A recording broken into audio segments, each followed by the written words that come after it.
let's start with what is nudge theory. So I suppose it really started or gained notoriety through Thaler and Sunstein's work and their book called Nudge. Now, they're actually economists, and they built a lot of it on the work of Tversky and Kahneman, thinking about how do people behave and their thoughts on fast and slow thinking. And in essence, what it's about is, they called it soft paternalistic nudges, steering people to make decisions and do things that are essentially in their best interest. So in the past, we perhaps had a more forcing methods based approach. Nudge is about trying to help people see themselves as doing this thing, less threatening. So really good examples you can think of to see the difference between forcing and nudging is, and parents probably know this quite well, if you want your children to tidy their room, well, you could shout, tidy your room, or you could play a tidy up game. Things like dieting, maybe you could count calories. That's quite hard. It's a forcing method. What about using a smaller plate?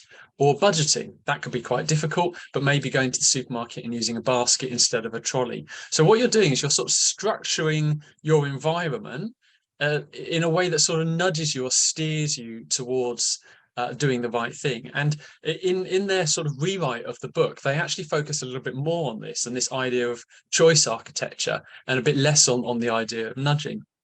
So choice architecture reflects this fact that we have what you term limited rationality. We like to think we're all rational beings who make really deliberative decisions, but actually probably only about 5% of the decisions we make each day are like that.